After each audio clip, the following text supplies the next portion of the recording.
Hey there, welcome to Shadow Archives. I have some news for you. A while back, I asked where you'd prefer ads, and you know what? The response was clear. Most of you said no ads at all would be better. So I've made a decision. I've turned off monetization completely. From now on, it's ad-free, just like when I started this channel. If you do see any ads, that's YouTube placing them automatically, not me. From my side, no interruptions, just pure storytelling. Before we begin, feel free to leave a comment and tell me where you're listening from tonight. And if you enjoy these stories, please like the video and subscribe to the channel. Now get comfortable, take a deep breath, and let's begin.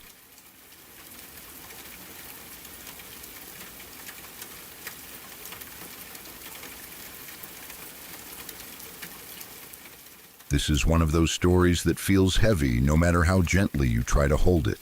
There's no shock twist, no single moment that defines everything. Instead, it's a slow accumulation of loss, trauma, and consequences that never quite loosen their grip. The kind of story that makes you realize how deeply a single act of violence can ripple outward, shaping an entire lifetime. My brothers were friends with this boy all through their childhoods. He wasn't just someone they knew at school. He was around a lot. He came over to the house. He played, laughed, argued, got bored, did all the normal kid things. If you didn't know his background, you would never guess that something so horrific had already happened to him before he was even old enough to form proper memories. When he was 3 years old, his father murdered his mother and his grandmother, not somewhere else, not behind closed doors far away, in front of him. It's almost impossible to comprehend what that does to a child's brain. At 3 years old, you don't have the language to understand violence or death, but you absolutely absorb fear, chaos, and terror. You absorb the emotional weight of what's happening around you, even if you can't later explain it. Trauma doesn't wait for comprehension. It embeds itself anyway. After that night, his entire world was gone. His mother was gone. His grandmother was gone. His father, the person who should have protected him, became the source of the horror. He was taken in and raised by his grandfather. From everything I saw and heard, his grandfather did the best he could. He provided stability. He gave him a home. See, he raised him with structure and care. As far as anyone could tell, the boy had a good childhood given the circumstances. He wasn't neglected. He wasn't abused. He wasn't left to fend for himself. And yet, trauma doesn't need ongoing abuse to stay alive. It just needs to exist once deeply enough. As a child, he was pleasant. That's the word that always comes to mind. Polite, friendly, quiet but not withdrawn. He didn't cause trouble. He wasn't aggressive. He wasn't cruel. If anything, he seemed a little older than other kids his age, like he carried a seriousness he couldn't quite explain. You could tell that what happened had stuck with him, even if he never talked about it directly. Sometimes it showed up in subtle ways, a certain distance, a sudden shift in mood, a hyper-awareness of adults' emotions. The kind of behaviors that adults sometimes praise as maturity, without realizing their survival skills. I remember one moment in particular that stands out, not because it was shocking, but because it was sad in a very specific way. He was at our house, and someone caught him watching porn. He must have been 8 or 9 years old. At that age, kids are curious, yes, but this felt different. Not playful curiosity, not giggling embarrassment. It felt like something he had found early, maybe as a way to cope, maybe as a way to feel something, maybe as a way to understand intimacy in a world where the people who were supposed to model love and safety had failed so catastrophically. No one yelled at him. No one made a huge scene. But I remember feeling unsettled by it in a way I couldn't quite articulate back then. Now, as an adult, it makes a heartbreaking kind of sense. Trauma has a way of pushing children toward adult concepts before they're ready. It blurs boundaries. It rewires how comfort, control, and escape work in the brain. despite everything, he actually did well growing up. He had friends, he laughed, he played sports, he went to school. He showed a genuine interest in a particular career path, and impressively, he was very good at it. Naturally talented, focused, motivated. It was one of those situations where people would say things like, "He's going to go far," or "He's got a real future." For a while, it seemed like maybe he would be one of those stories where someone overcomes unimaginable beginnings and builds a solid life anyway. But trauma doesn't disappear just because life looks okay on the surface. It waits. In his teenage years, he found drugs, or maybe drugs found him. That distinction matters because for people carrying deep, unresolved trauma, substances don't just feel fun or rebellious. They feel like relief, like silence, like control, like a break from memories and feelings that never shut off. Once he started, it escalated quickly. He became an addict. Not in a vague, experimental way, not in a party phase way, in a way that took over everything. His priorities shifted, his talents faded into the background. The future people had imagined for him started slipping out of reach. Now he's barely out of his teenage years, and as far as I know, he hasn't broken free. That's the part that hurts the most, because from the outside, it's easy for people to judge, to say he had a good upbringing after the tragedy, to say his grandfather did everything right, to say he had opportunities, to say he was smart and capable and could have chosen differently. But that way of thinking ignores how trauma actually works. Watching your father murder your mother and grandmother at 3 years old doesn't just go away because someone gives you a stable home afterward. It becomes part of how your brain develops. It shapes your stress response. It alters how you experience safety, trust, and emotional regulation. Even if you don't consciously remember every detail, your nervous system remembers.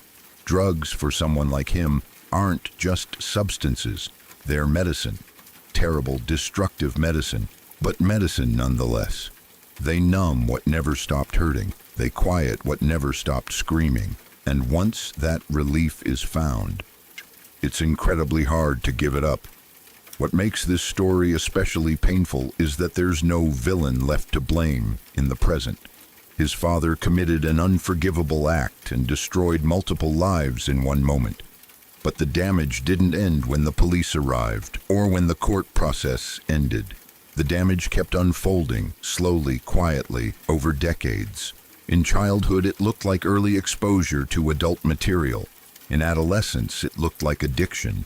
In adulthood, it looks like being stuck, unable to escape the gravity of something that happened before he even knew what life was. There's also a particular kind of sadness in knowing that he was pleasant, kind, and talented. That this wasn't a case of someone being cruel or reckless or malicious. He didn't hurt others. He hurt himself. And often, the world is much less forgiving of that. People have sympathy for children who survive trauma. They have sympathy for victims in the immediate aftermath.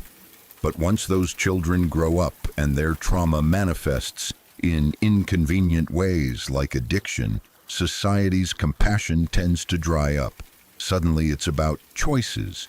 Suddenly it's about personal responsibility. Suddenly it's about wasted potential. Very few people stop to think about how unfair it is to ask someone to build a healthy life on a foundation that was shattered before it ever set. I sometimes think about what his inner world must be like, what memories surface when he's sober, what images come back when he's trying to sleep, what emotions hit him out of nowhere with no clear trigger. And I think about how exhausting that must be, how relentless, how easy it would be to reach for anything that offers even temporary relief. I also think about his grandfather, the man who stepped in and raised a child who had lost everything. How much guilt he might carry, even though none of this is his fault. How painful it must be to watch someone you love struggle so deeply and feel powerless to fix it. This story doesn't have a neat ending.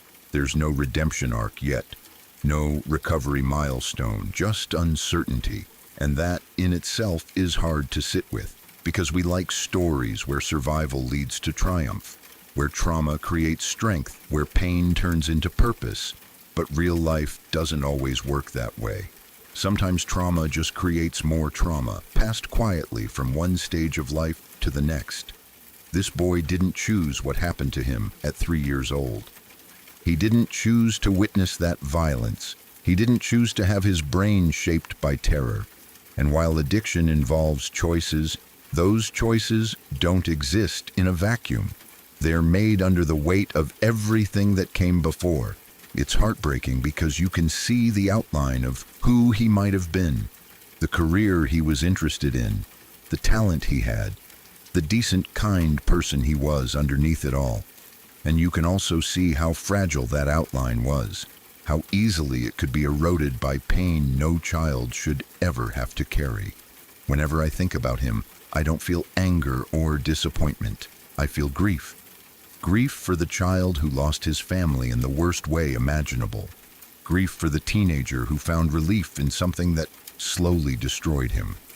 Grief for the young adult who is still trapped in the aftermath of someone else's violence. And grief for the fact that this story is not rare. There are so many people walking around carrying trauma from early childhood that never got properly addressed. So many people whose addictions, struggles, and failures make perfect sense when you actually look at where they started. This story is sad, not because of one bad choice or one bad outcome, but because it shows how long violence lasts. A man made a decision one day, and decades later, the consequences are still unfolding in the life of a child who never asked to be part of that decision. I still hope he breaks free someday. I really do. People do recover. People do find help. People do rebuild, even after years of addiction. It's possible. But even if he does, he will always carry what happened to him. It will always be part of his story, and that's what makes this so deeply sad. Not just that his life went off course, but that it was never truly allowed to begin without shadow. Some wounds don't bleed forever, but they ache in ways that shape everything. And sometimes surviving isn't the same as being okay.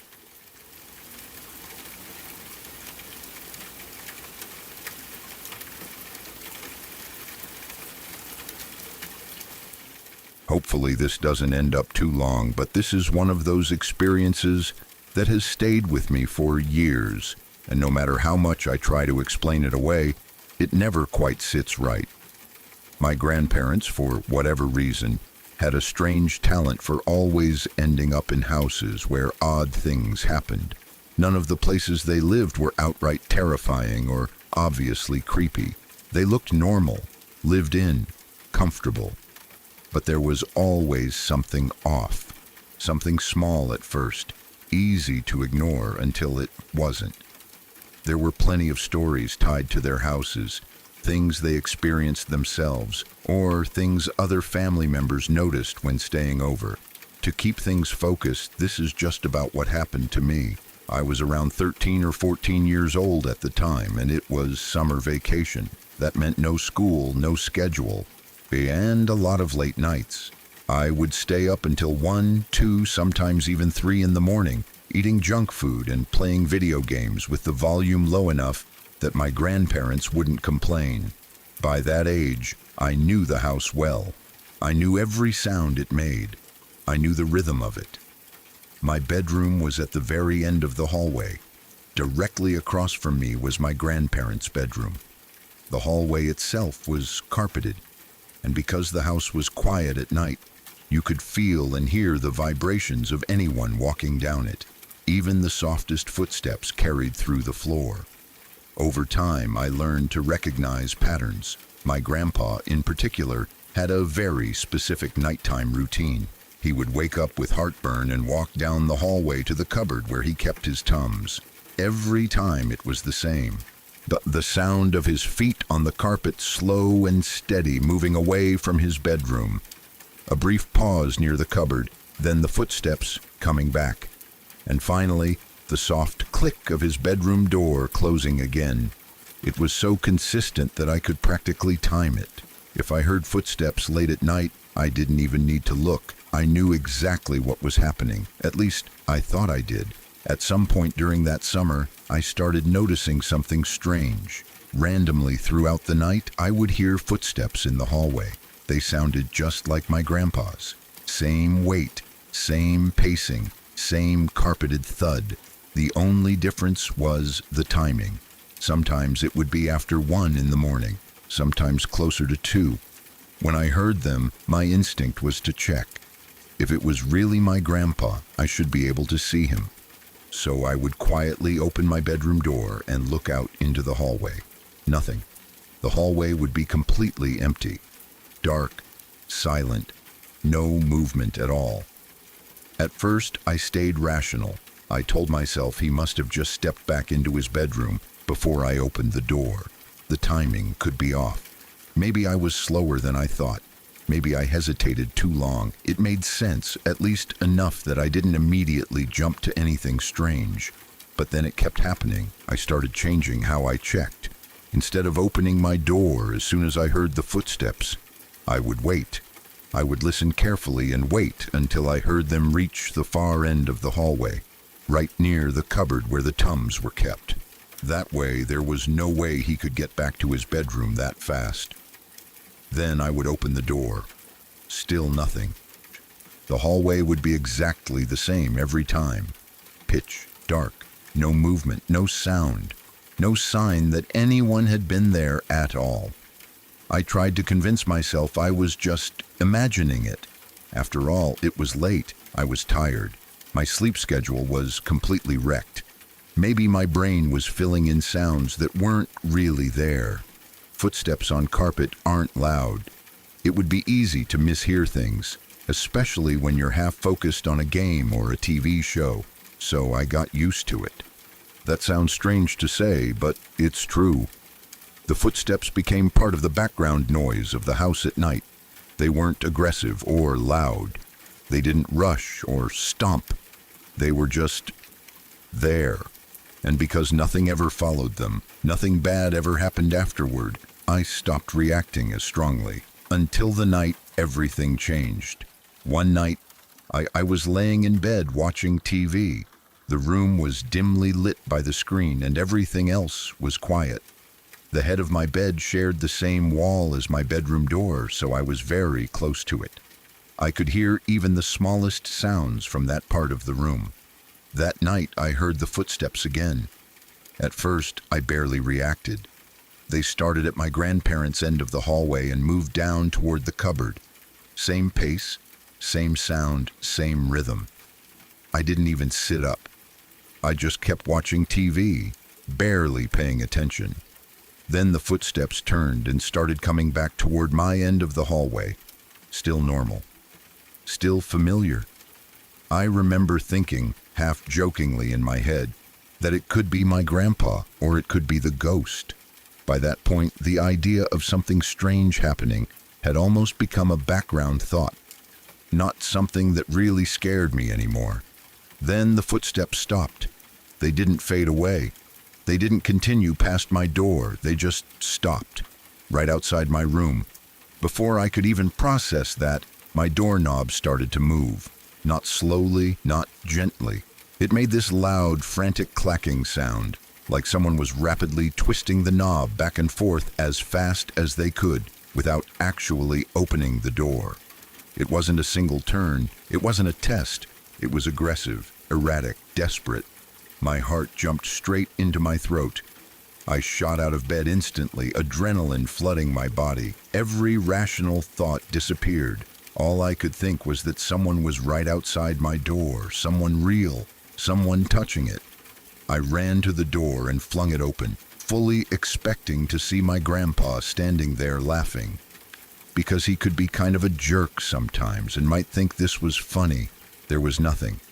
The hallway was completely empty, dark, silent. The air felt still, like it hadn't been disturbed at all. I stood there, breathing hard, my heart pounding, trying to make sense of it. The sound had been so clear, so close. There was no way I had imagined it. I stepped into the hallway and looked both directions. Still nothing. Then I slowly walked over to my grandparents' bedroom and gently opened their door. They were both asleep. My grandma was breathing softly and my grandpa was snoring, loud and steady, exactly the way he always did when he was deep asleep. There was no way he had just been out in the hallway. No way he could have gotten back into bed that fast and fallen asleep that deeply. I stood there for a moment, watching them, waiting for one of them to stir, to move, to prove that this was all just some misunderstanding. Nothing happened. I quietly closed their door and went back to my room. That was the last time I ever heard the footsteps. After that night, the hallway stayed silent. No late-night walking, no vibrations, no familiar pattern, nothing. It was as if whatever had been making those sounds had decided it was finished. I didn't sleep much that night, or the next few nights. Every creak of the house made me tense. Every tiny noise felt amplified. I kept replaying the sound of the doorknob in my head over and over again. Years later, I still think about it. What bothers me most isn't just the sound itself. It's how intentional it felt. The footsteps stopping directly outside my door, the knob being twisted violently, like whatever was there knew exactly where I was, like it wanted a reaction, like it wanted me to open the door. I've tried to explain it logically. Old houses make noise. Temperature changes can cause metal to move. Air pressure can make doors shift. Maybe my grandpa got up in his sleep and didn't remember. Maybe my brain filled in details that weren't really there. But none of those explanations fully account for how clear it was, how loud, how specific. I've stayed in plenty of other houses since then. I've lived in apartments, dorms, and homes of all ages. I've heard strange noises before, pipes knocking, floors creaking, doors settling. None of them ever sounded like that. None of them ever felt like someone standing just on the other side of the door, waiting.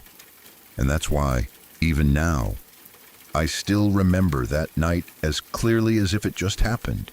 Because whatever made those footsteps sound exactly like my grandpa, whatever knew the rhythm of the house well enough to mimic it, and whatever chose that one moment to make itself known, it felt deliberate, and that's the part I've never been able to forget.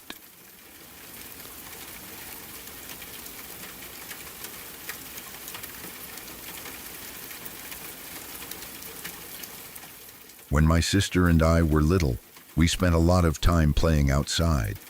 This was before everything felt dangerous all the time, before parents hovered, before kids were constantly supervised.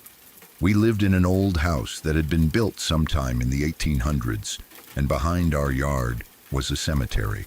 It wasn't hidden or fenced off in any serious way. It was just there. Old headstones, many of them crooked or worn down, names and dates barely readable. Most of the graves belonged to children who had died long ago, mostly from illnesses like the flu, back when things like that could wipe out whole families. Because of that, the cemetery was something of a local attraction. Tourists would stop by sometimes, especially older people who were interested in history. We were used to seeing strangers walk past our yard, us stopping to look at the graves, take pictures, or quietly read the stones. It never felt strange to us. It was just part of where we lived. There were always creepy stories floating around about the place. Whispers about ghosts, children laughing at night, shadows moving between the graves. But none of that ever really scared me. It felt like background noise, like campfire stories people tell, because a place is old and quiet and surrounded by death. What happened to us that day was different. It wasn't a story. It wasn't something half imagined. It was real, and it still makes my stomach turn when I think about it.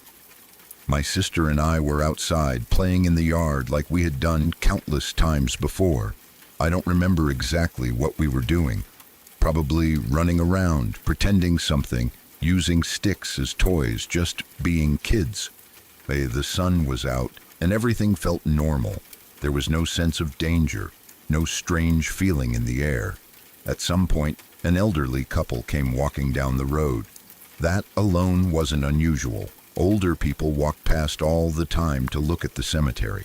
What I remember clearly is how slow they were walking, and how they didn't just pass by like everyone else usually did. They stopped near the edge of our yard.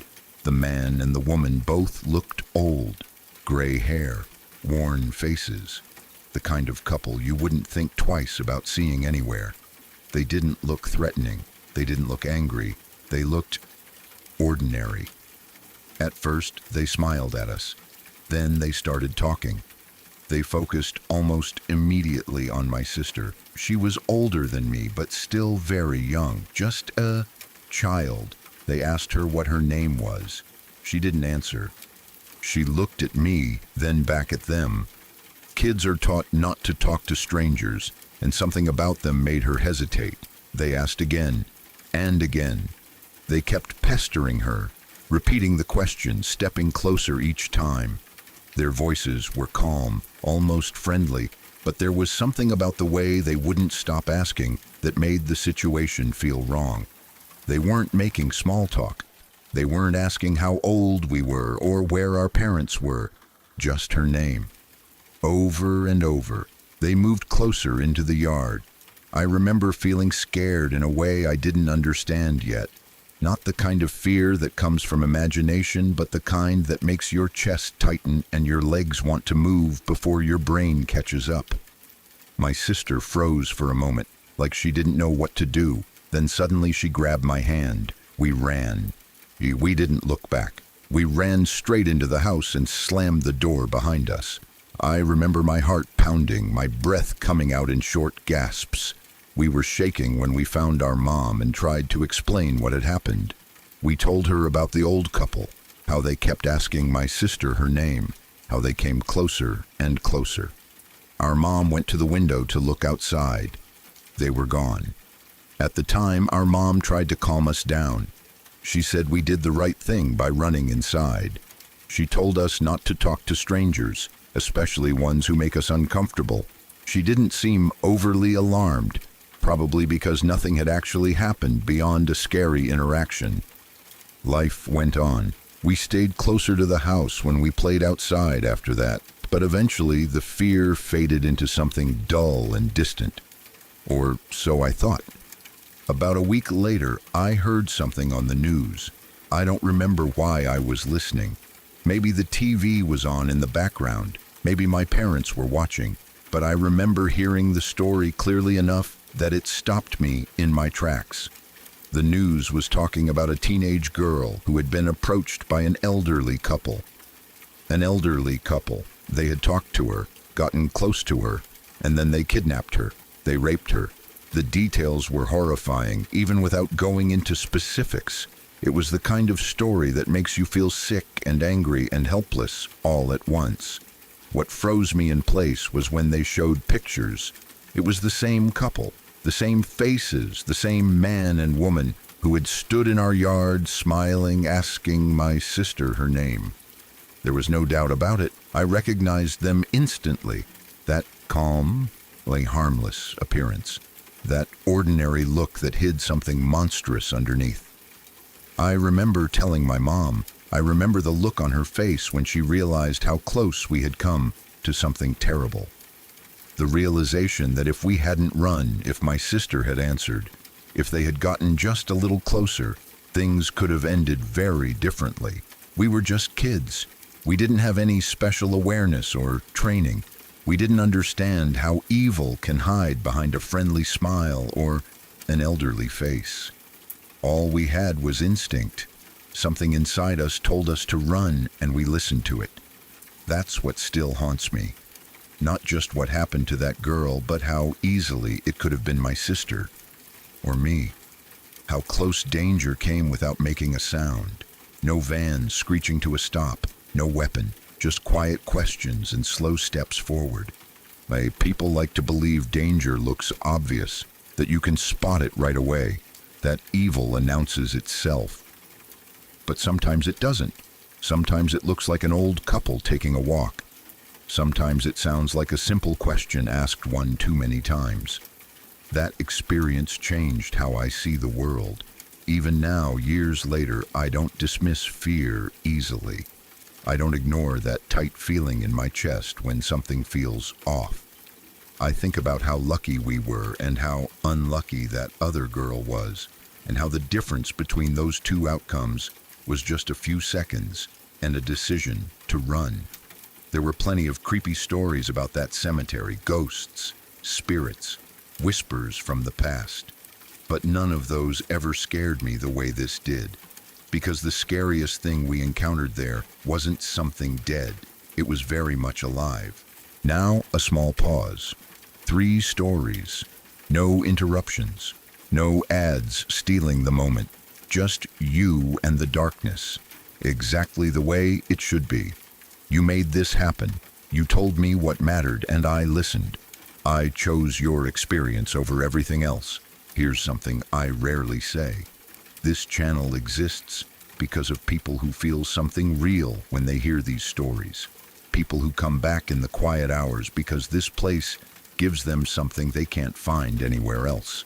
If that's you, if even one story stayed with you after it ended, then you already know this is worth protecting. The link is in the description, in the bio, and pinned in the first comment. Shadow Archives lives because you choose to keep it alive. Now, let's continue.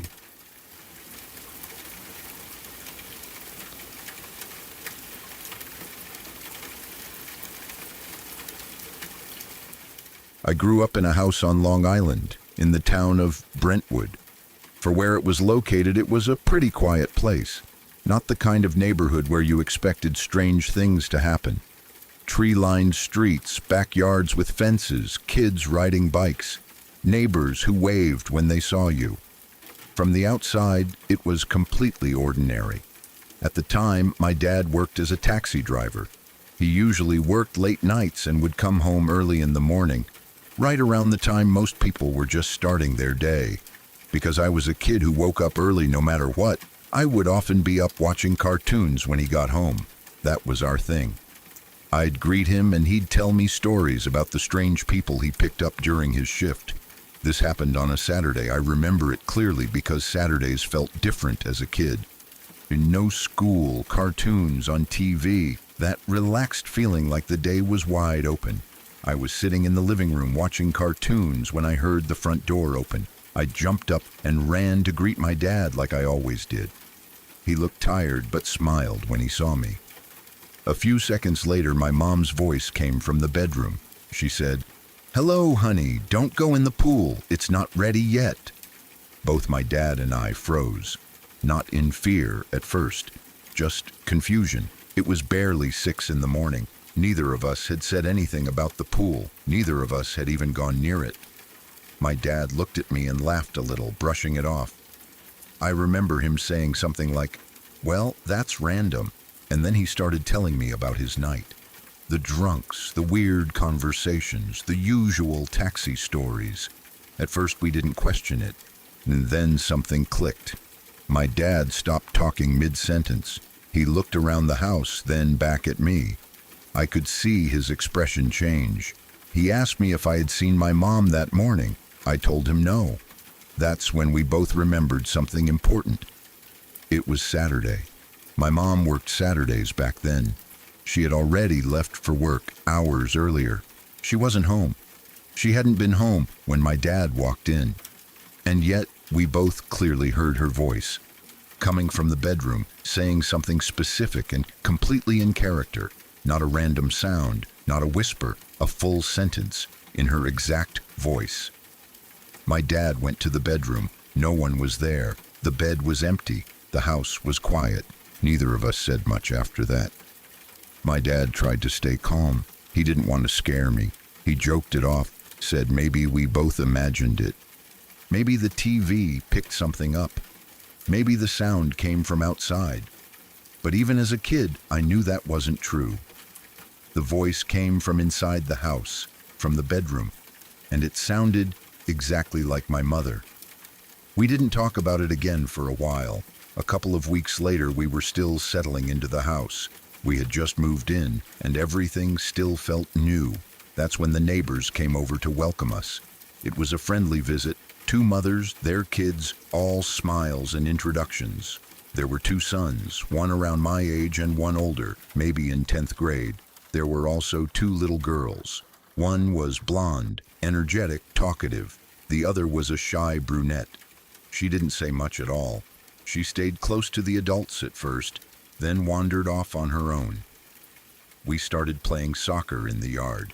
The older kids joined in, kicking the ball around, laughing, doing normal kid stuff. At some point, I noticed the shy brunette girl wasn't with us anymore. Being a curious kid, I went looking for her. Our property backed up to a wooded area. Not a huge forest, but enough trees and brush that it wasn't somewhere kids were supposed to be playing unsupervised. I ran around the yard calling out, and eventually I saw her. She was in the woods. Not deep in, but far enough that it made me uneasy. She was crouched down, playing by herself like she belonged there. When she saw me, she smiled and asked if I wanted to play tag. I remember thinking that she shouldn't be there, that she could get hurt, that we'd probably get in trouble if the adults found out. So I told her no, that we were all playing soccer and she should come join us. She didn't argue. She just looked at me for a moment, then went back to what she was doing. I ran back toward the house and asked the others if they wanted to play tag too, mentioning the little brunette girl in the woods. The reaction was immediate. The conversation stopped. The smiles faded. The mother looked at me with confusion, then concern. She asked me what I meant. I described the girl, small, brown hair, quiet, shy, the one who hadn't been talking much. That's when the mother said something that made the air feel heavy, all at once. "We only have one daughter." I remember laughing nervously, thinking she was joking. I pointed back toward the woods and said I had just been talking to her, that she asked me to play tag. The mother's face went pale. The other adults exchanged looks. No one laughed. No one brushed it off. That's when they told us. Years earlier, a little brown-haired girl had drowned in the pool. It had happened about 10 years before we moved in. She had wandered outside and fallen into the pool. By the time anyone realized what had happened, it was too late. Not long after that, the girl's mother died from a heart attack. The house had changed hands after that. New families came and went, and now we lived there. I didn't fully understand what they were saying at first. I just knew that something was very wrong.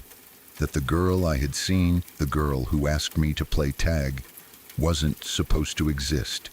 The adults went quiet after that. The visit ended not long after. The neighbors left, and the house felt different once they were gone. Heavier, like it was holding on to something it didn't want to let go of. Over the next 5 or 6 years, things happened. A lot of things.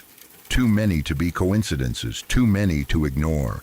Everyone in the house experienced something at one point or another. Sounds, voices, movement where there shouldn't have been any.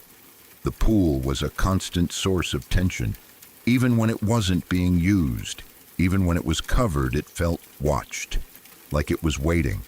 Sometimes you'd hear footsteps near it at night. Sometimes you'd hear splashing when no one was outside. Sometimes the water would ripple for no reason at all. The voice happened again, too. Not always my mother's, but familiar voices. Voices that belonged to people who weren't home, or weren't alive anymore. Always calm, always casual, never screaming, never threatening. That somehow made it worse. As a kid, I didn't have the words for what was happening. I just knew I was scared in my own house. I knew there were parts of the property I avoided without really understanding why. I knew I hated being alone there. My parents tried to protect me from it as much as they could, but they couldn't hide everything. They were scared too. Eventually, we moved. Leaving that house felt like escaping something that had been slowly tightening around us. Even after we left, It stayed with me. The memories didn't fade. They sharpened as I got older and understood what those moments really meant. I know how this sounds. I know how easy it is to dismiss it as imagination, childhood fear, stories growing over time. But I also know what I saw. I know what I heard. And I know how many different people experienced things in that house, independently, without knowing what others had seen. That house had a history, and it didn't stay in the past. I have a lot more stories from that place, things that still make my skin crawl when I think about them. This is just the beginning.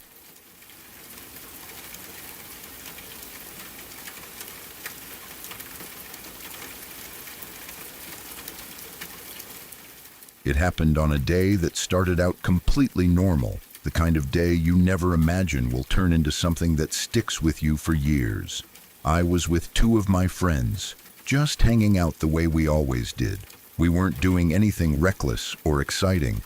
We were just bored, walking around, talking, laughing, killing time the way kids do when they don't really have a plan. We decided to cut through a park. It was one of those parks that feels harmless during the day. Trees, walking paths, playgrounds, benches. The kind of place families go, the kind of place that feels safe because it's familiar. The sun was still up, but it was starting to lower, that time of day when shadows get longer and everything feels slightly quieter. At first, we didn't notice them. We were halfway down one of the paths when I became aware of voices behind us. Loud laughter, sharp, almost aggressive tones. I glanced over my shoulder and saw a group of older girls walking together. There were more of them than us. They looked like teenagers, older than we were, dressed in a way that made them seem confident, almost confrontational. I didn't think much of it at first. Parks are public places. People walk behind you all the time. But they didn't pass us. They slowed down. Then they spread out. That was the moment my stomach dropped. They started circling us, walking wide arcs around us, like they were playing some kind of game. One of them laughed loudly and said something I couldn't fully hear. Another one stared directly at me, her expression flat, almost bored, like she was sizing me up. Then the threats started. They weren't screaming, they weren't hysterical. That somehow made it worse. Their voices were calm, mocking, deliberate. They said things about what they could do to us, about how no one would hear us in this part of the park. One of them stepped closer, invading my personal space, smiling in a way that didn't reach her eyes. I remember feeling frozen. My brain kept telling me this couldn't be happening, that this was just posturing, that they were trying to scare us for fun. But my body knew better. My heart was pounding so hard, it felt like it was trying to escape my chest. My hands were shaking, and my mouth had gone completely dry. Then my friend panicked. She suddenly started patting her pockets, her face draining of color. She whispered that her phone was gone. She must have dropped it somewhere along the path. We all looked around instinctively, but we were in one of the quietest parts of the park. No people, no families, no one within shouting distance. That realization hit all of us at once. We were alone. Before we could stop her, she took off running. She sprinted back down the path, calling out that she was going to get her phone. For a split second, the older girls looked surprised. Then they laughed. And then they chased her. They ran after her without hesitation, their footsteps pounding against the path. Their laughter turned sharp and excited, like this was exactly what they wanted. Within seconds they were gone, disappearing around a bend in the trees. That left me and my other friend standing there, stunned. For a moment, everything was silent again. Then reality slammed back into place. We ran. We didn't even speak. We just grabbed each other and bolted toward the nearest playground, our breath coming in ragged gasps. My legs felt weak, like they might give out at any second, but fear pushed me forward. The playground was empty. There was a small building there with public toilets, old and poorly maintained. We ran inside and locked ourselves in, pressing our backs against the cold metal doors, trying to stay as quiet as possible. We could hear them outside, footsteps, voices, laughter again. They hadn't forgotten about us. We stayed in those toilets for what felt like forever. I checked my watch again and again, my hands shaking so badly I could barely read it. Half an hour passed, 30 minutes of holding our breath every time we heard movement, every time a voice got too close. At one point we realized they were waiting. One group was near one exit, another was near the other. They were trapping us. I remember thinking that this couldn't be real, that things like this only happened in movies or stories you hear online. But there we were, hiding in a filthy public toilet, terrified to make a sound. Finally, my phone buzzed. It was our friend. She had made it out of the park. She was at the police station. I have never felt relief like that in my life. She told us to come straight there, that she had explained everything to the officers. We waited a few more minutes, listening carefully, then slowly pushed the door open and slipped out when it seemed clear. We ran again. Every step toward the police station felt like it took forever. My lungs burned. My legs ached. I kept glancing over my shoulder, expecting to see them at any second. When we reached the police station, I felt safe for the first time since it started. Real adults, real authority, walls and lights and cameras. The older girls stayed outside, watching from a distance, but they didn't come closer. Eventually, they left. At least, that's what we thought. We stepped back onto the street thinking it was over, thinking the worst had passed. I remember letting out a shaky laugh, my body finally starting to calm down. Then I turned around. They were behind us again. All of them, walking calmly like they hadn't just spent the last hour terrorizing us, like they had all the time in the world, like they knew something we didn't. Fear hit me harder than before. We ran like our lives depended on it, because in that moment, it felt like they did. We didn't know where we were going. We just ran, cutting down side streets, ducking between buildings, desperate to lose them. That's when we saw it. An art shop. The door was open, lights still on inside. Without thinking, we rushed in and begged the person at the counter to let us hide. They must have seen the terror on our faces because they didn't ask questions. They just pointed us toward the basement. We ran down the stairs and crouched behind shelves, barely daring to breathe. My whole body was shaking uncontrollably now, adrenaline crashing through me. We stayed there, listening, waiting, every second stretching painfully long. After a while, there were no more footsteps, no voices. They were gone. We stayed in that basement for a long time, even after the danger had passed, too afraid to move, too afraid to trust that it was really over. Even now, I think about how easily it could have ended differently, how close we were to being completely alone in that park with no help, how quickly things escalated from nothing into something terrifying. The scariest part isn't just that we were followed, it's how deliberate it all felt. They weren't lost. They weren't confused. They chose us. They waited. They chased. They followed us even after the police were involved. That's the part that still makes my skin crawl, knowing that some people don't need a reason, they just need an opportunity.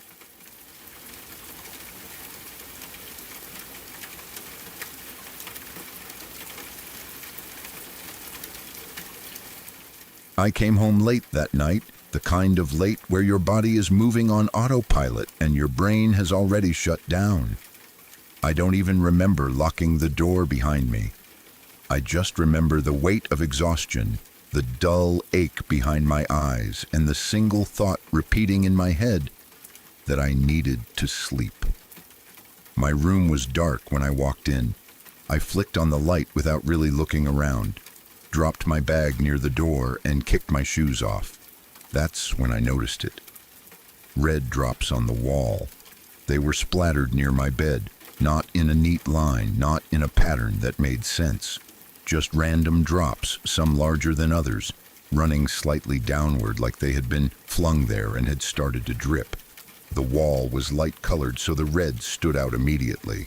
It was impossible to miss. I stopped moving. My first thought wasn't blood. It should have been, but it wasn't.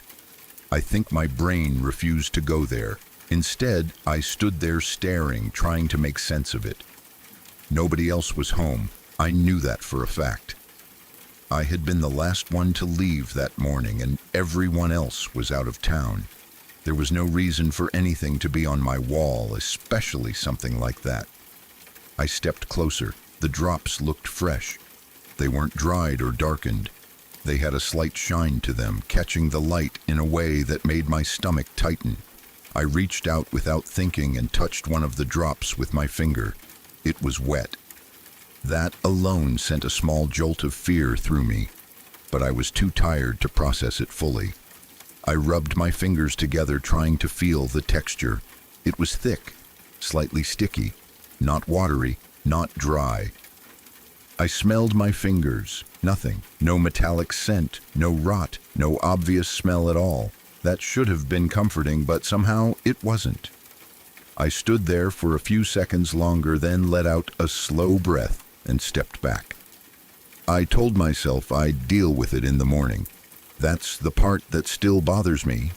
The fact that I could see something that strange, something that clearly didn't belong there, and still decide to ignore it. But exhaustion does strange things to your judgment. I was so tired that fear felt like too much effort. I turned off the light and went to bed. At some point during the night, I woke up in pain. It wasn't gradual. It wasn't a dull ache. It was sudden and sharp, like someone had poured fire directly into my eye. I gasped and sat up, clutching my face, my heart slamming against my ribs. My eye burned so badly that I couldn't open it at first. Tears streamed down my face and my vision blurred. I stumbled out of bed, half blind, and made my way to the bathroom. I splashed water on my face again and again, blinking rapidly, trying to wash whatever it was out of my eye. The pain was intense, raw, and unmistakable. That's when it clicked.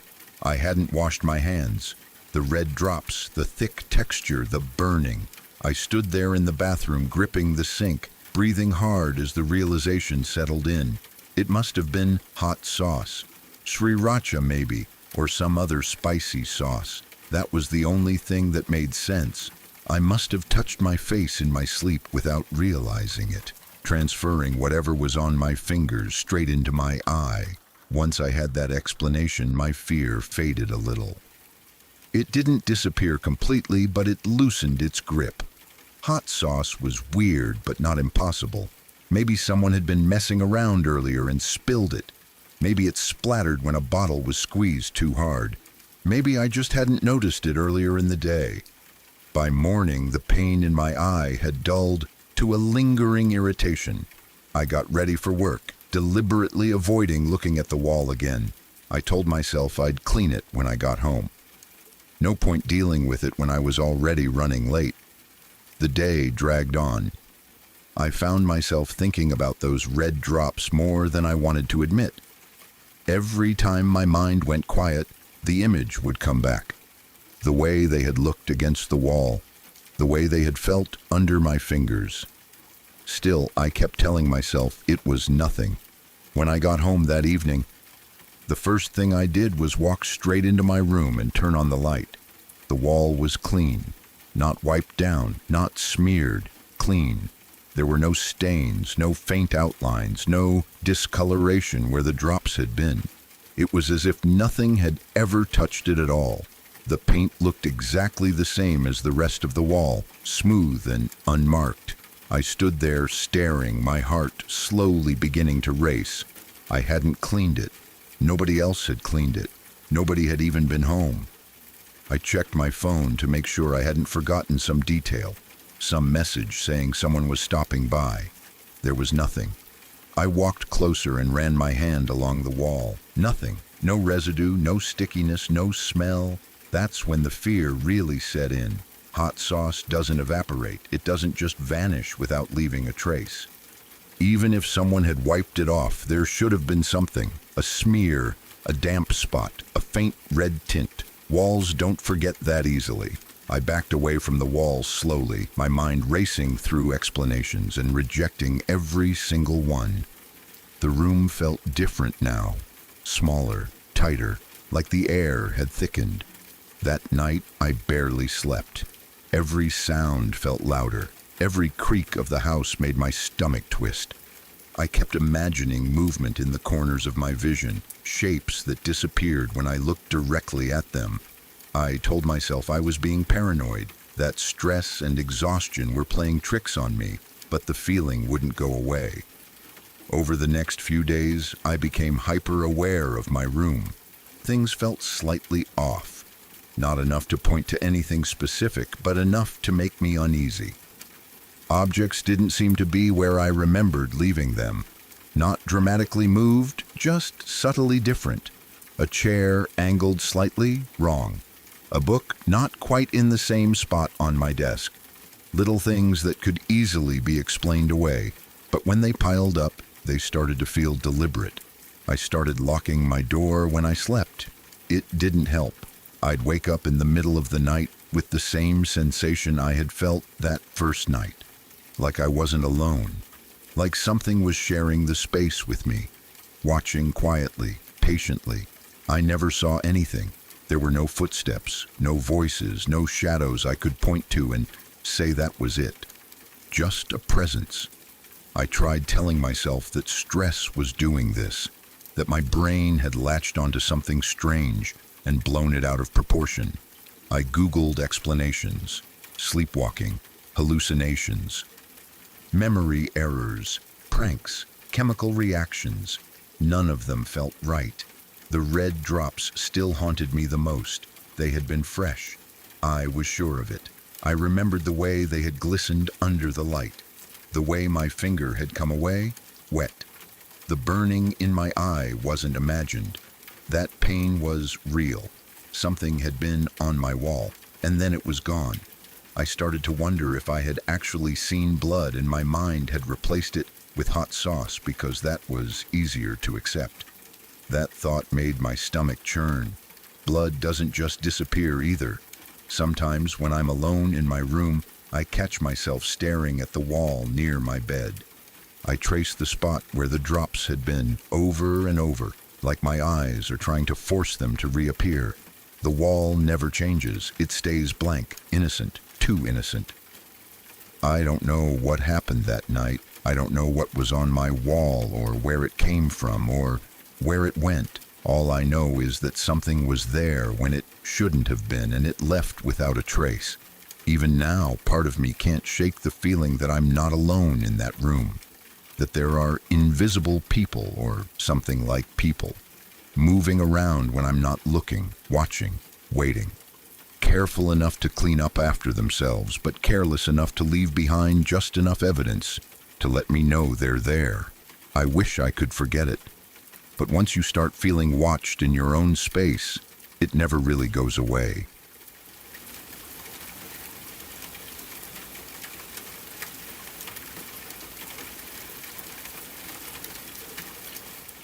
I met Chris during my sophomore year. High school is a weird time for everyone. We are all trying to figure out who we are, trying to fit into groups, trying to survive the social hierarchy. Chris didn't really fit into any of those boxes. He wasn't a jock, he wasn't a nerd, and he wasn't a troublemaker. He was just there. He was quiet, blending into the background of classrooms and hallways like a piece of furniture. We bonded over video games and a shared dislike for our math teacher, and over time, we became friends. He was a good kid, polite to teachers and generally easy to be around, but there was always something slightly off about him. It was like there was a glass wall between him and the rest of the world. He was watching life happen, but he wasn't fully participating in it. To understand Chris, you have to understand where he came from. His backstory was the kind of tragedy you hear about on the news and forget 10 minutes later. But for him, it was his reality. He lived with foster parents, a nice older couple who tried their best, but they couldn't undo the damage of his early years. When Chris was very young, his biological parents had abandoned him. They didn't just leave him with a relative or drop him off at a fire station. They left him and his 4 siblings locked inside a minivan in a Walmart parking lot in the middle of summer. They just walked away and never came back. I can't imagine what that does to a child's mind. The feeling of waiting for someone who isn't coming, the heat, the confusion. That kind of abandonment creates a void that nothing can ever really fill. As we got closer, I started to notice his odd behaviors more often. It wasn't anything dangerous at first, just strange. We would be sitting in the cafeteria eating lunch, surrounded by the noise of hundreds of teenagers, and Chris would just check out. He would stare off into space, his eyes unfocused, looking at something 1,000 miles away. I would wave my hand in front of his face or nudge his shoulder and ask him what he was thinking about. Most people would say nothing or homework or that girl over there. Chris would turn to me, his face completely blank, and say things that made my skin crawl. He would say, "I was wondering how long it takes for a human body to fully decompose in a bathtub." Or he would just say one word, like genocide, and then go back to eating his sandwich as if he had just commented on the weather. At the time, being a dumb teenager, I brushed it off. I thought he was just being edgy. I thought he was trying to be dark and mysterious because that was his sense of humor. I never thought anything else of it. I didn't realize that these weren't jokes. They were glimpses into a mind that was desperately trying to understand the concepts of life, death, and suffering, but from a perspective that was completely alien to mine.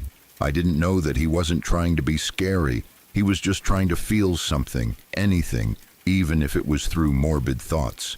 It all came to a head during our senior year.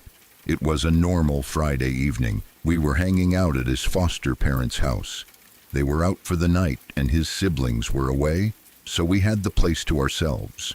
We were doing what we always did, sitting at the kitchen table, drinking soda, talking about graduation and playing video games. The atmosphere was relaxed. There was no tension, no argument, no sign that the night was about to turn into a nightmare. We were laughing about something stupid when Chris suddenly went quiet. The shift was instant. 1 second he was smiling, and the next, his face went completely slack. He stood up from the table slowly. The chair scraped against the linoleum floor, a harsh sound in the quiet kitchen. He looked down at me, and his eyes were empty. They weren't sad, and they weren't angry. They were just dead. He spoke in a calm, flat, monotone voice that I will never forget. He said, "I'm going to go try something. Don't follow me, just wait here. Call 911 in about an hour." It was so specific and so vague at the same time. He said it so quickly that my brain couldn't fully process it. Before I could ask him what he meant or what he was doing, he turned around and walked out of the kitchen, down the hallway towards the bathroom. I sat there for a moment, frozen. My mind was racing. Did he just make a joke? Was this a prank? But the way he said call 911 didn't sound like a prank. It sounded like an instruction. A chill ran down my spine. The silence in the house suddenly felt heavy and oppressive. I looked at the clock on the stove. 1 minute passed, then 2. I tried to listen for sounds coming from the bathroom, but I couldn't hear anything. No water running, no rummaging around, just silence. 5 minutes passed, and the anxiety was building up in my chest like a physical weight. I couldn't wait an hour. I couldn't even wait another minute. I knew something was wrong. I got up and walked down the hallway. The house felt too big and too quiet. The bathroom door was at the end of the hall, and I could see the light spilling out from underneath it. I walked up to the door and knocked. "Chris," I called out, "you okay in there?" No answer. I knocked harder. Chris, stop messing around. Open the door. Still nothing. Panic started to set in. I turned the doorknob, expecting it to be locked, but it turned easily in my hand. He hadn't locked it.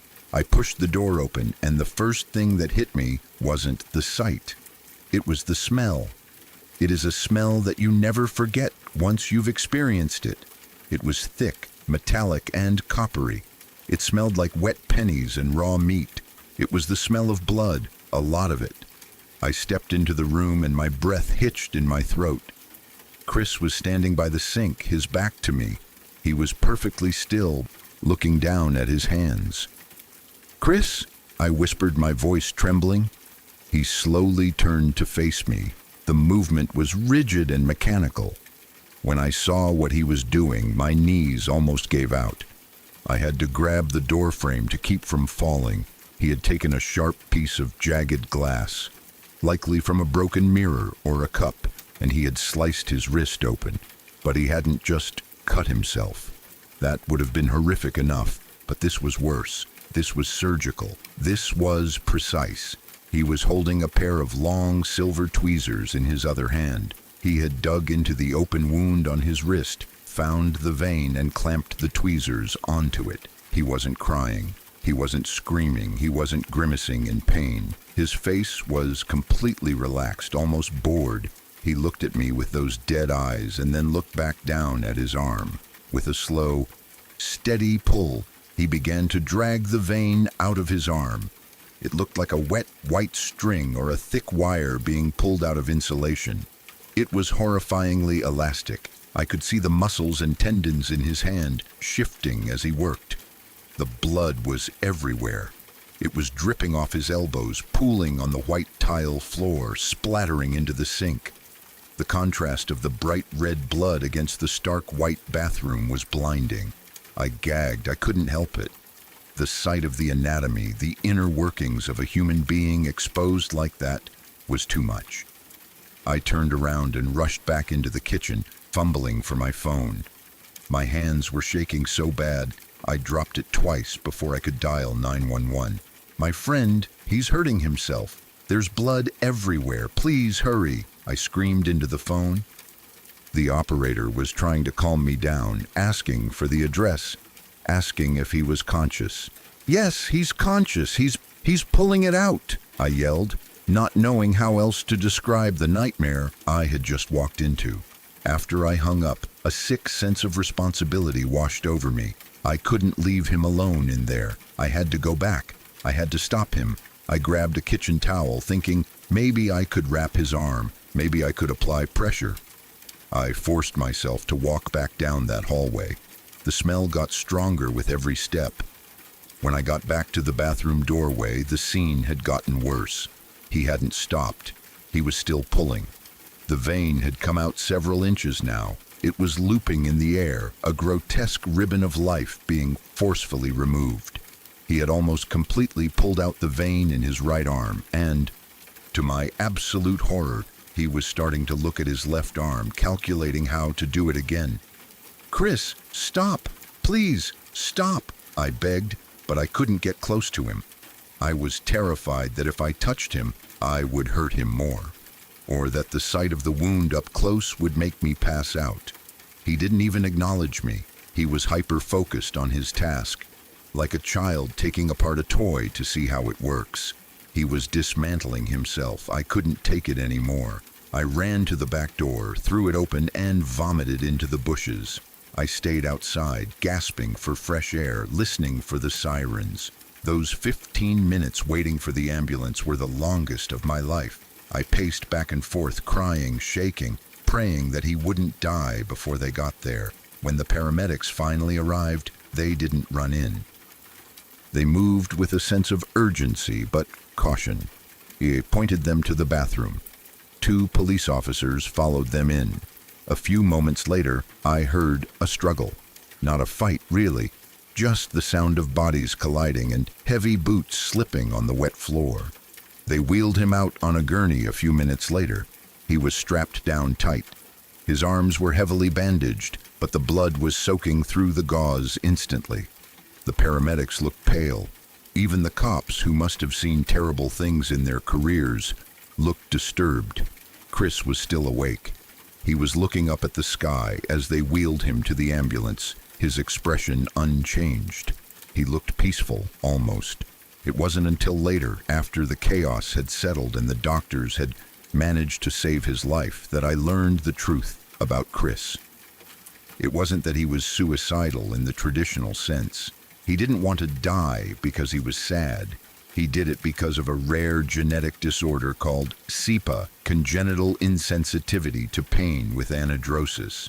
It meant that his brain could not process pain signals. He could put his hand in a fire and feel nothing. He could break a bone and walk on it for days without knowing. But the condition went deeper than just pain.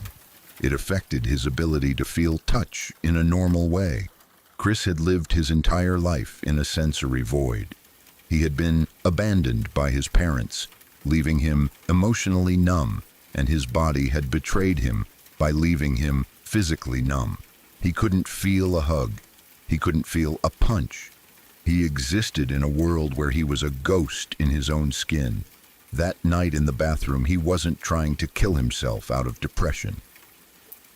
He was trying to break through the numbness. He wanted to feel something, anything. He thought that if he did something extreme, something that should cause the most excruciating pain imaginable, maybe his brain would finally wake up. Maybe he would finally feel real. He had managed to pull the vein out of his right arm almost completely. The doctors said it was a miracle he didn't bleed out or cause permanent paralysis in his hand. He had started on the left arm but was interrupted by the paramedics. The damage he did to his own body was catastrophic, yet he felt none of it. To him, it was just mechanics. Chris survived the physical injuries, but he never came back to school. He was committed to a mental institution. The combination of his rare disorder and his extreme desire for self-harm made him a danger to himself that couldn't be managed in the outside world. He is likely still there today, in a padded room, safe from the sharp edges of the world, and safe from his own hands. I still think about him all the time. I think about the boy who stared into space and asked about decomposition. I think about the boy who was left in a minivan. But mostly, I think about the boy in the bathroom. It haunts me because it flips everything I know about humanity upside down. We spend so much time running from pain, but Chris showed me that pain is the anchor that holds us to reality. Without it, we drift away. The image of him standing there, dissecting his own arm with a pair of tweezers, while looking completely bored, is something that will never leave my mind. It is a reminder of how fragile the human mind is. We like to think that there is a limit to what a person can do, a line they won't cross. But Chris crossed that line because for him, the line didn't exist. He snapped in the quietest, bloodiest way possible. It's scary to think that the monsters aren't always hiding under the bed. Sometimes the horror comes from a broken circuit in the brain, a missing signal, a boy who just wanted to feel the world, but only knew how to tear himself apart to find it.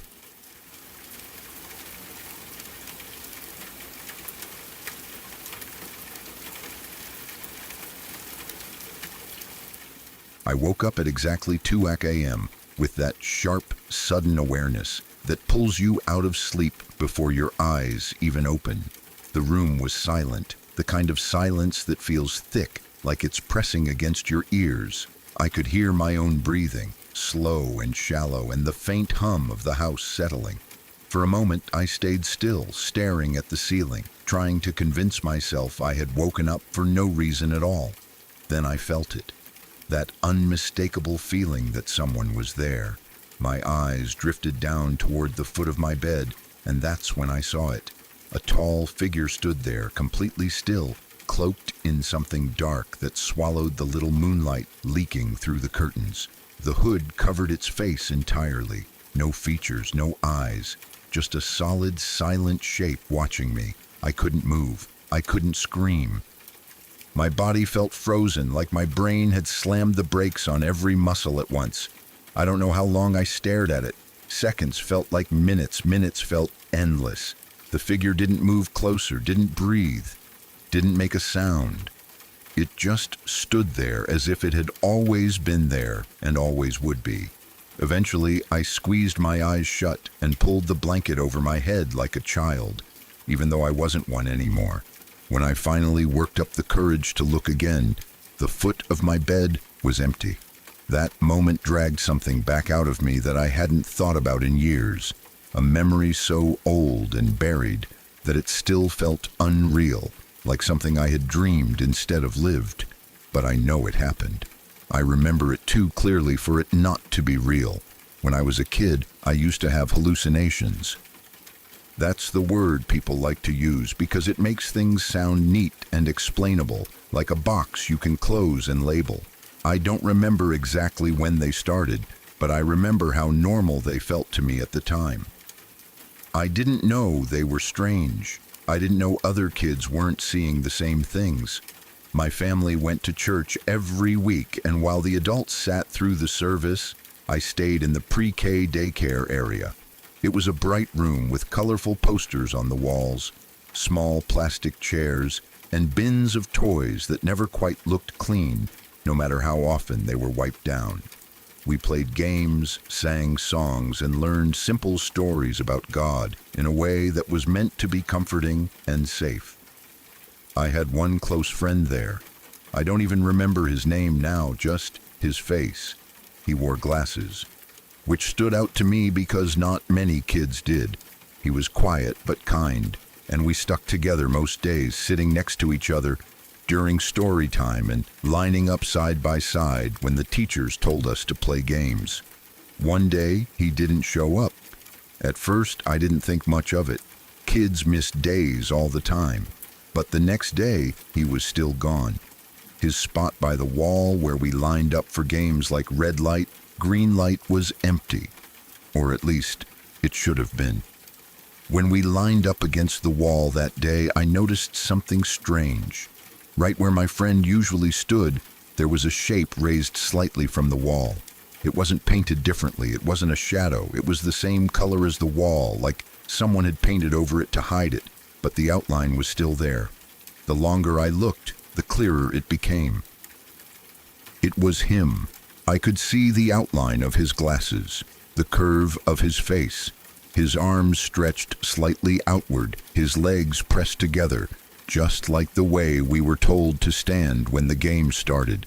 It looked like he had been pressed into the wall, like a relief sculpture frozen mid-moment. I remember my chest tightening the first time I noticed it. I didn't understand what I was seeing, but I knew it wasn't right. I glanced around at the other kids, waiting for someone to react, to point it out, to say something. Nobody did. They laughed and talked and fidgeted, completely unbothered. The teacher told us to get ready. I hesitated, staring at the outline. I didn't want to stand there. I didn't want to touch the wall where he was. My legs felt heavy, but I didn't want to draw attention to myself. So I moved into place, pressing my back against the wall a few inches away from where the outline was. The wall felt cold. I could feel it through my shirt, a chill that didn't match the rest of the room. I kept my eyes forward, but I was painfully aware of that shape beside me. It felt like standing next to someone who wasn't breathing. After that day, the outline never really left. Sometimes it was there, sometimes it wasn't. When it was gone, the wall looked normal, flat and plain, like nothing had ever been there at all. When it came back, it was always in the same spot, always the same shape. I started calling it the boy in the wall. To me, that's what he was. Not a shadow, not a mark, a boy, my friend, trapped somehow where I could see him, but no one else could. Nobody ever seemed to notice him, not the kids, not the teachers.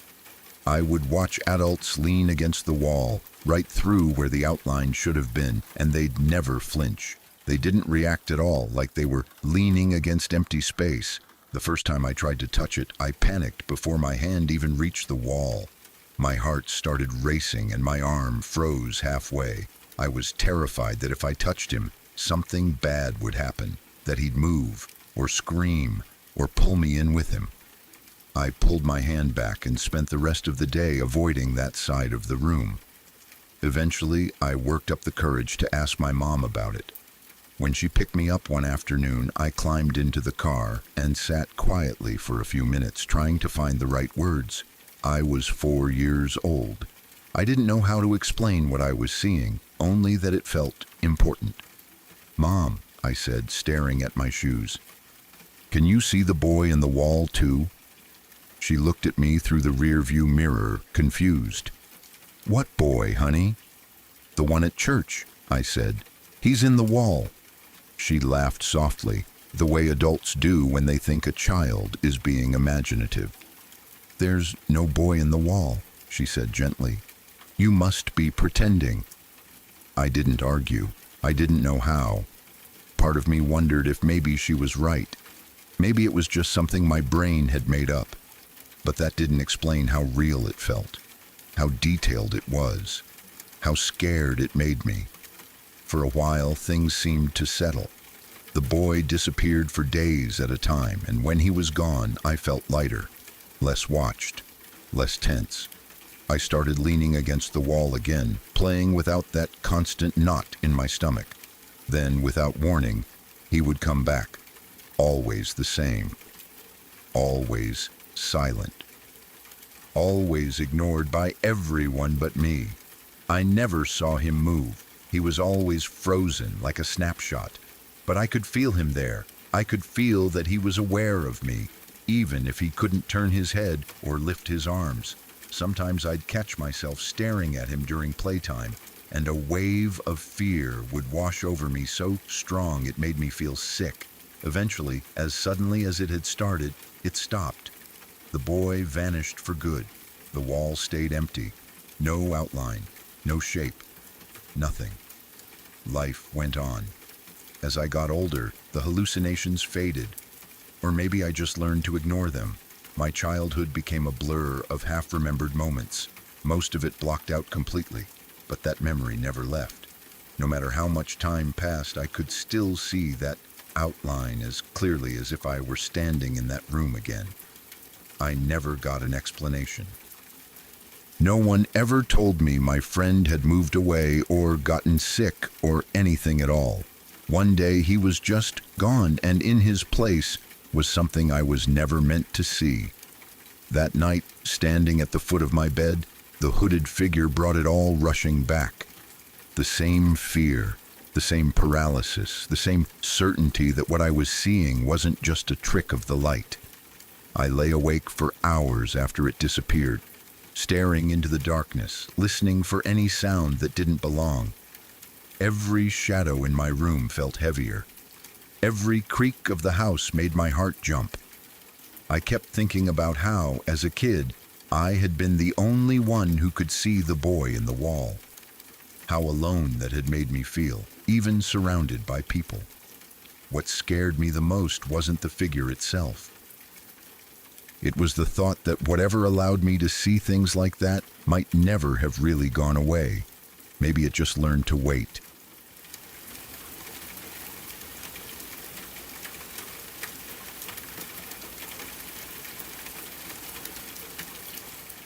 I need to tell you about something that happened to me last night.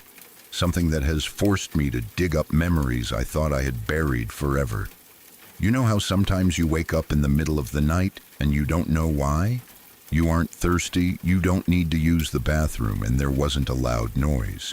You just snap awake, instantly alert, as if your body is warning you that something is wrong. That happened to me at exactly 2 a.m.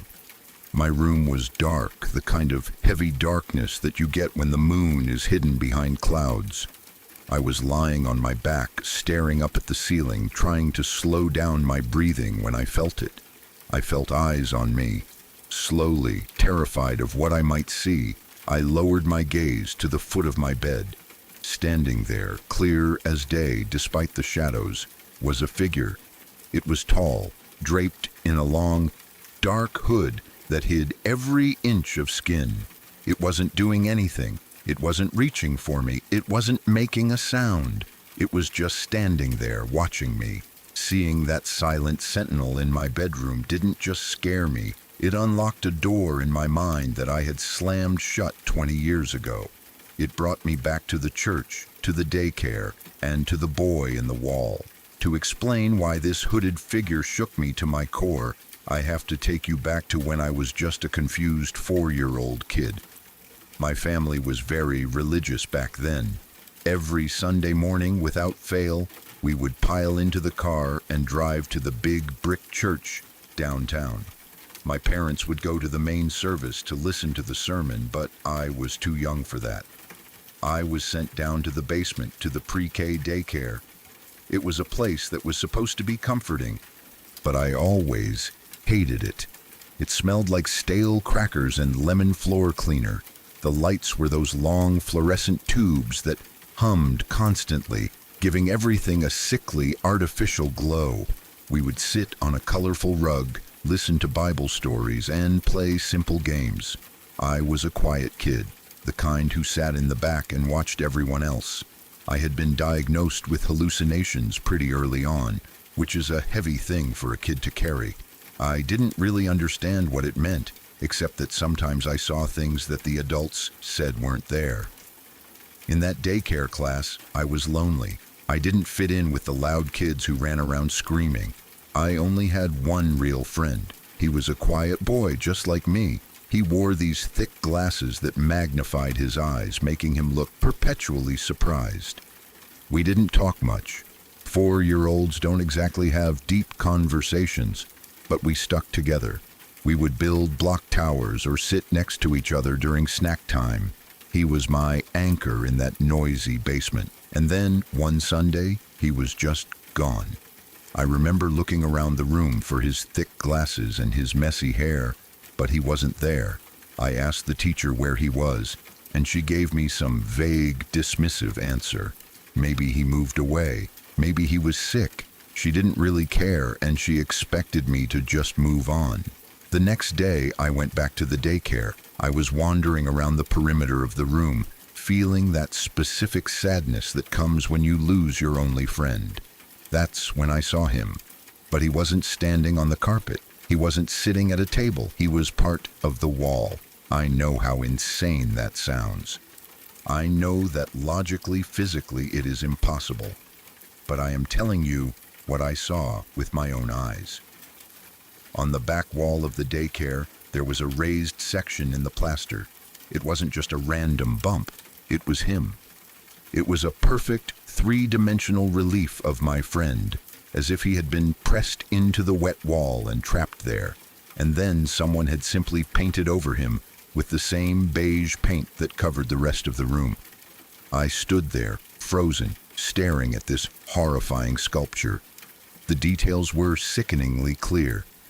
I could see the texture of his hair under the layers of paint. I could see the curve of his ears. I could see his arms stretched out to his sides and his legs pressed tight together like a toy soldier. But the thing that made my blood run cold was his face. The paint had settled over his features perfectly. I could see the outline of his nose, his mouth, and most terrified of all, the distinct raised shape of his glasses frames. He was right there, merged with the building, silent and still. I wanted to scream, but my voice was stuck in my throat. I wanted to run, but my feet wouldn't move. I just stared at the beige outline of the boy who used to sit next to me, wondering if he was in there, wondering if he could see me through the paint. Nobody else seemed to notice. The other kids were running past him, bouncing balls off the wall inches from his face, completely oblivious. The teachers walked by, organizing toys, never once glancing at the child trapped in the drywall. It was a nightmare that was happening in broad daylight. We had to play games in that room, and the worst one was red light, green light. To start the game, everyone had to line up against that back wall. I remember the sheer terror of that moment. I would try to squeeze myself between 2 other kids, anything to avoid standing next to him. But sometimes there was no space. Sometimes I had to stand right there. I remember the feeling of the cold wall against my back. knowing that just a few feet away, my friend's painted outline was staring forward. I couldn't even turn my head to look at him. I was terrified that if I acknowledged him, if I touched that raised plaster, he might move. He might peel himself off the wall and grab me. This went on for weeks. It became my normal. Every time I walked into that room, I would check the wall. He was always there. Sometimes, depending on how the light hit the bumps and ridges of his face, he looked sad. Other times, he looked angry. It felt like he was watching me, begging me to help him, or maybe blaming me for being free while he was stuck. The isolation of seeing something so impossible is hard to describe. You start to doubt everything. You start to feel like you are the crazy one. One afternoon, when my mom came to pick me up, I couldn't take it anymore. I needed someone else to see it. I needed to know I wasn't broken. I grabbed my mom's hand and dragged her to the back of the room. I pointed a shaking finger at the wall. I asked her with tears in my eyes, "Mom, do you see the boy in the wall?" I waited for her to scream. I waited for her to grab me and run out of that evil place. But she just looked at the wall, then looked down at me with a confused expression. She squinted, tilted her head, and then sighed. She told me to stop telling stories. She told me it was just a bumpy wall and that I had an overactive imagination. She didn't see the glasses. She didn't see the fingers. She just saw a bad paint job. That moment broke something in me. It taught me that my reality was different from everyone else's. It taught me that I was alone with my monsters. Then just as suddenly as he had appeared, the boy vanished. One Sunday I walked in, braced for the horror, and the wall was flat, smooth, empty. There was no outline, no glasses, just beige paint. You might think I would have been relieved, and a part of me was, but a bigger part of me was terrified, because if he could disappear, it meant he wasn't just a bump in the wall. It meant he could move. It meant he was somewhere else. And sure enough, he didn't leave me completely. Over the next few years, he would reappear randomly. I would see that familiar painted-over silhouette on the wall of my bedroom at night. I would see him in the hallway at school. I would see him on the ceiling of a store. He was always the same, arms out, legs together, painted over, but he was following me. He was a silent passenger in my life, a reminder that the world wasn't as solid as it seemed. As I grew up, I learned to ignore him. I learned to look away. I convinced myself that the doctors were right, that it was just a hallucination, a glitch in my brain chemicals. I forced myself to forget the boy in the wall. I buried those memories under homework, friends, jobs, and the busy noise of adulthood. I hadn't thought about him in years. I thought I was cured. I thought I was safe, until last night. Waking up at 2 a.m. changed everything. When I saw that hooded figure at the foot of my bed, the fear wasn't new. It was ancient. It was the same cold, sticky dread I felt when I was 4 years old playing red light, green light. The figure was different this time. It wasn't part of the wall and it wasn't painted beige, but the energy was exactly the same. It was silent. It was still. It was observing. The figure stood there for what felt like an eternity. It didn't have a face, just a black void inside the hood. It felt like the boy in the wall had finally broken free of the plaster. It felt like he had grown up, just like I had, and he had come back to finish whatever game we started 20 years ago. I didn't move. I didn't breathe. I just lay there, my heart hammering against my ribs, staring at this intruder. Was it a ghost? Was it a demon? Or was it my own broken mind projecting my childhood trauma into the real world? The figure didn't offer any answers. It just stood there, absorbing the light, a black hole in the middle of my sanctuary. And then slowly, it began to fade. It didn't walk away. It dissolved. The shadows of the room seemed to reclaim it, pulling it back into the darkness until there was nothing left but empty air. I turned on every light in the house. I sat on the edge of my bed until the sun came up, shaking uncontrollably. I can't explain what I saw. I have no logical explanation for the boy in the wall or the hooded figure, but I know what I felt. I felt recognized. I felt like something from the other side has been keeping tabs on me my whole life. The scary part isn't just the hallucination itself, it's the implication. If I can see them, does that mean they can touch me? If the boy could come out of the wall, what else is hiding in the surfaces of my home? Today, I can't stop looking at the walls. I find myself tracing the texture of the paint with my eyes, looking for that familiar outline. I'm checking for the glasses. I'm checking for the arms. Every bump in the drywall looks like a face. Every shadow in the corner looks like a hood. I blocked out so much of my childhood to survive, but now the floodgates are open. I remember the smell of the church basement. I remember the silence of the friend who vanished, and now I know that he never really left. He was just waiting for me to wake up. I don't know if I can sleep tonight. I don't know if I want to close my eyes, because when I open them, he might be there again, and this time, he might not just be watching. This time, he might be closer. This time, the game might be over.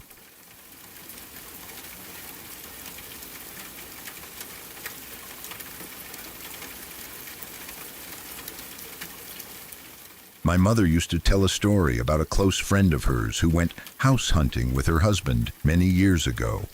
This friend was someone who had always been a bit different from everyone else in their social circle. From the time she was a small child, she claimed she could feel things that other people couldn't perceive.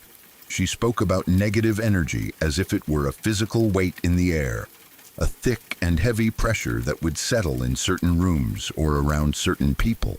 Most people dismissed her claims as a wild imagination or a desire for attention, but my mother always believed her because she had seen her friend become physically ill in places that were later revealed to have dark histories. She lived her life with a heightened sense of awareness, a constant internal radar that warned her when a space was unwelcoming or when the shadows held something more than just an absence of light. When it came time for her and her husband to look for a permanent home, she was naturally very cautious. They had looked at dozens of properties, but none of them felt right.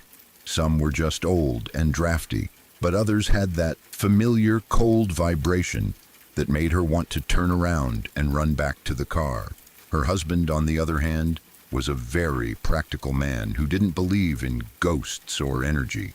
He was a man of facts and figures, and he was growing tired of the endless search. He wanted a place that was close to his work and had enough space for a workshop. He viewed her sensitivity as a hurdle to be overcome, rather than a warning to be heeded.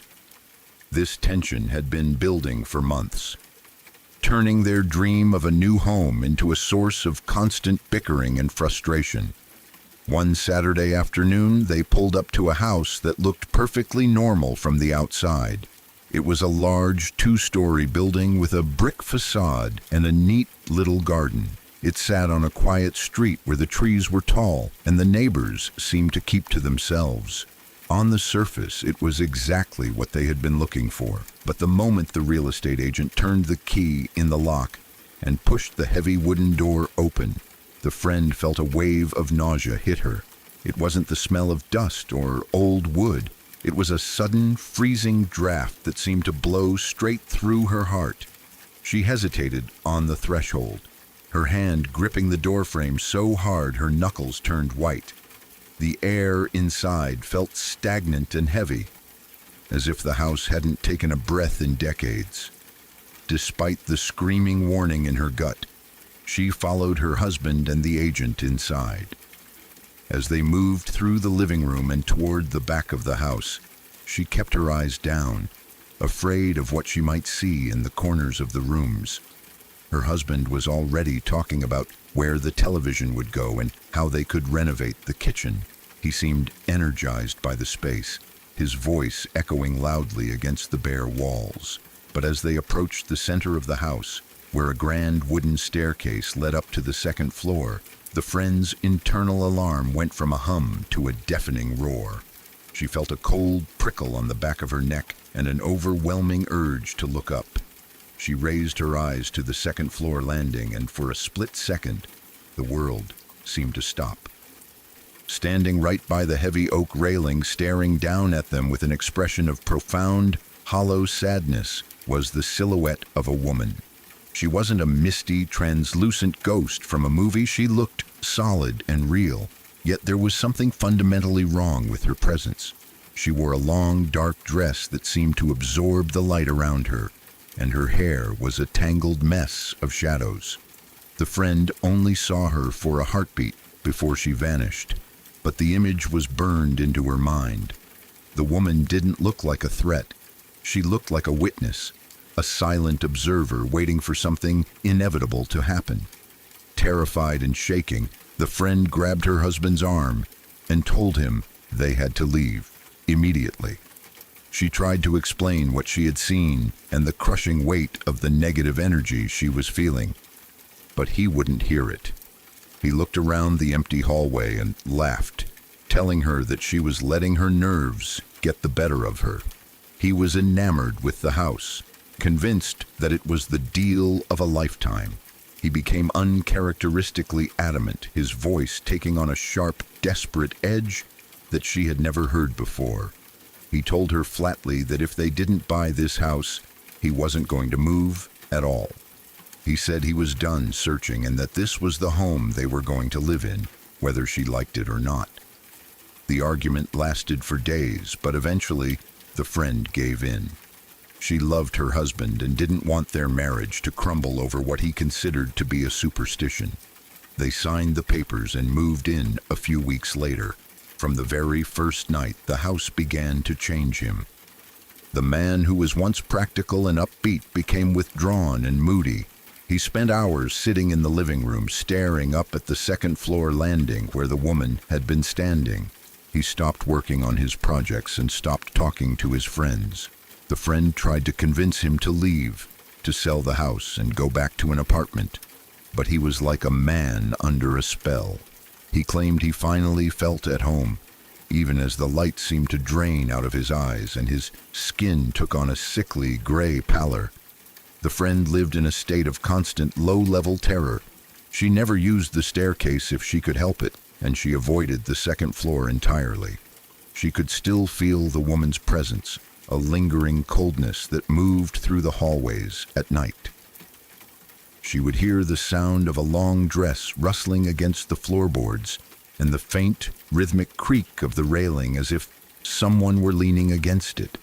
She tried to bring a priest in to bless the house, but her husband threw the man out, his anger sudden and violent. He had become a stranger in his own skin, his personality seemingly overwritten by the heavy, suffocating atmosphere of the building. The house wasn't just a place they lived. It was a predator that was slowly consuming him. A month after they moved in, the final tragedy occurred. It was a night much like any other, quiet and still, with the moon casting long, distorted shadows through the windows. The friend had fallen into a light, restless sleep in the downstairs guest room, which was the only place she felt even remotely safe. She was jolted awake in the middle of the night by a sound that made her heart stop.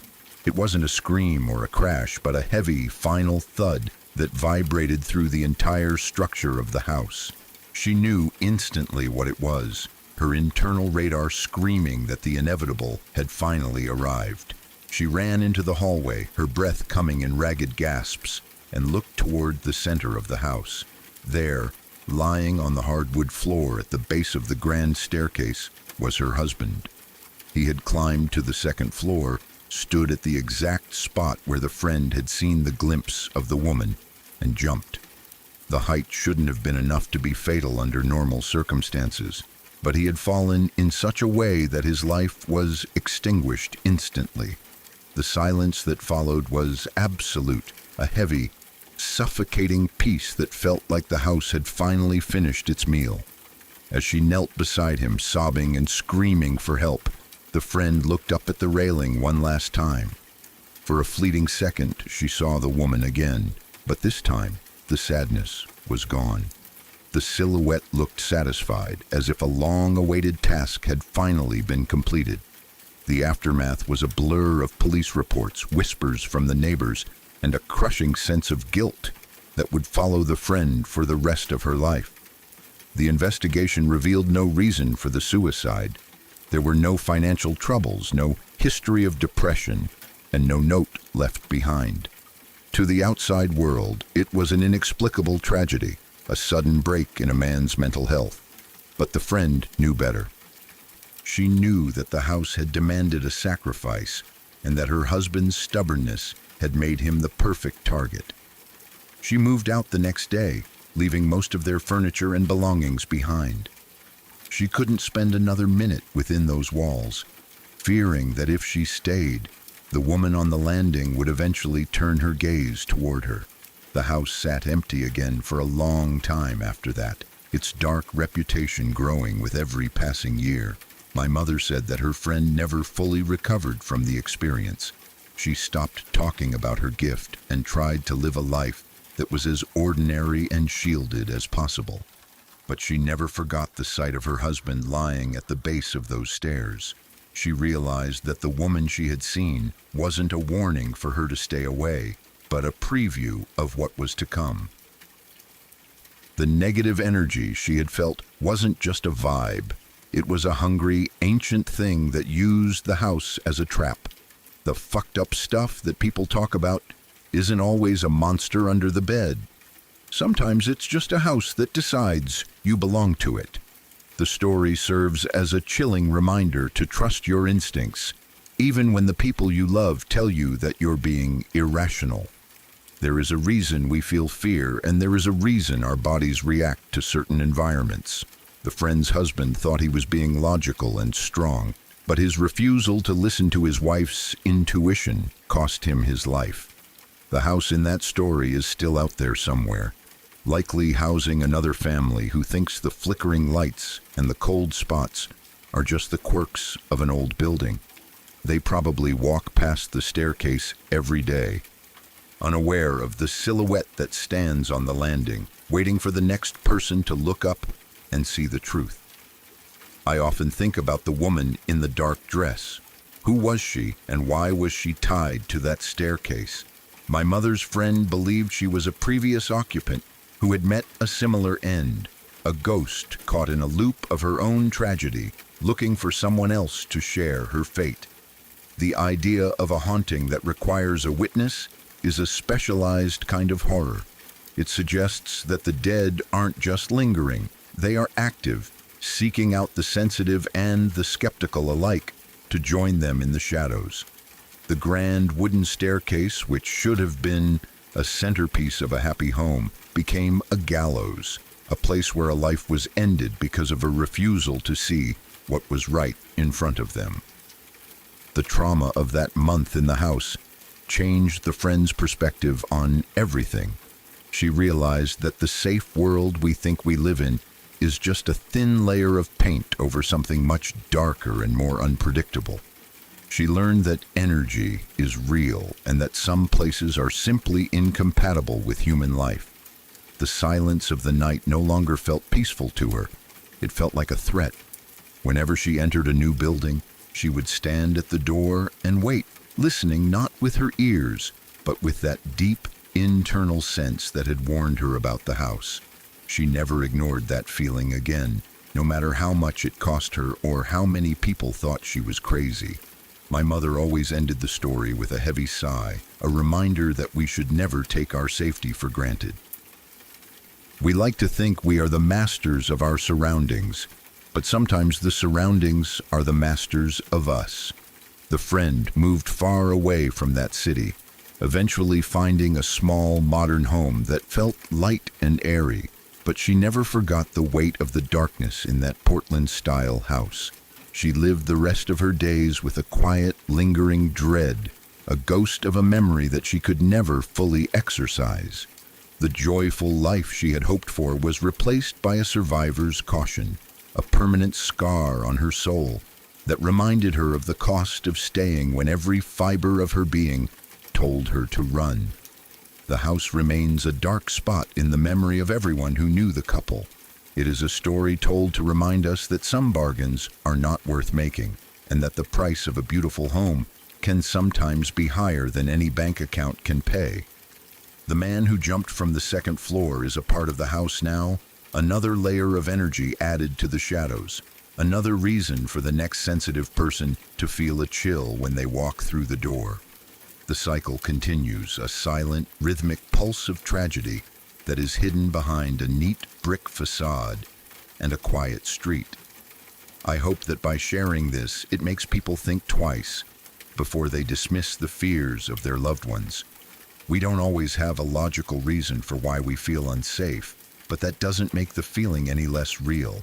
The world is full of things we don't understand, and sometimes the best thing you can do is just turn the car around and keep driving. The friend survived the house, but she lost her heart in the process. She is a witness to a horror that most people will never have to face. A woman who saw the end before it even began and was powerless to stop it. The silhouette on the landing is still there, I imagine, standing in the shadows of the second floor, looking down at the empty hallway. She is a reminder that some stories never truly end, and some ghosts never truly leave. They just wait for the next person to walk through the door, the next person to look up and see the darkness, and the next person to stay when they should have run. The fucked up stuff is always there, tucked away in the corners of our lives, waiting for the light to fade and the shadows to grow.